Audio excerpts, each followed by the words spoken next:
think choosing a favourite country is always a difficult one because there's so many aspects of a country that you enjoy when you go there. But I've lived in Asia, in Borneo.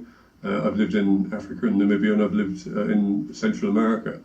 I think probably on reflection, and it's not an easy question, I would go for Nepal simply because when I'm there it offers all the challenges, all the culture that you can want, and the fantastic people. But that doesn't eliminate or stop me going to other countries around the world. I think the world has got so much to offer. But just to answer your question, I'll plump for Nepal.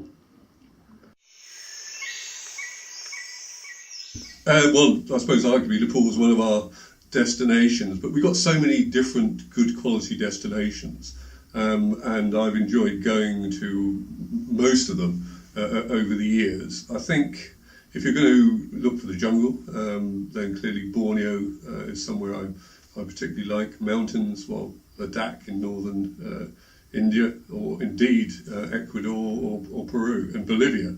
So there is so much to offer in many of these destinations, but I'll probably plump for Namibia, where I lived for a year, which is just wild and exciting. I love skiing, so anywhere where I can ski at any time of the year. I don't ski quite as hard and challenging runs as I used to, but I still love gliding on long runs. I'm quite happy to do a very long green one if it comes to nowadays, but occasionally I go for the blacks. I love walking. I really enjoy reading. Recently, during a holiday, I think read over 20 books, and I also enjoy being with my grandchildren. That combination, and if we can meet up somewhere, and occasionally when they're asleep, I can read as well and walk. Then that's just my ideal way of spending some relaxing time.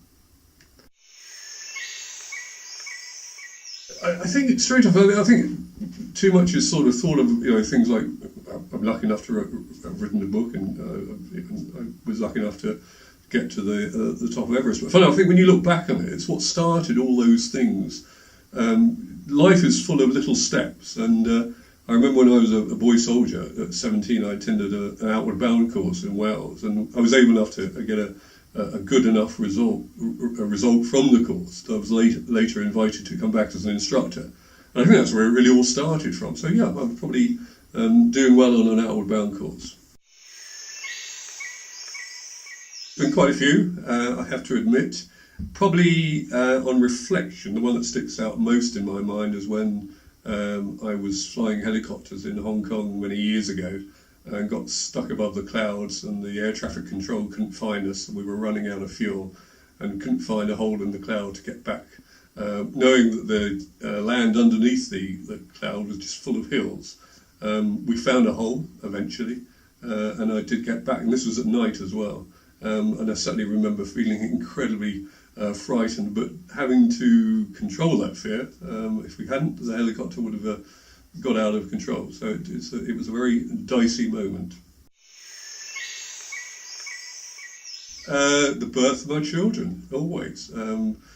Not just the first one, the second and the third, and then subsequently the birth of my grandchild, by far my proudest moments. Mike Trueman, thank you very much. Do you want to play that back, see what it goes like? Yes.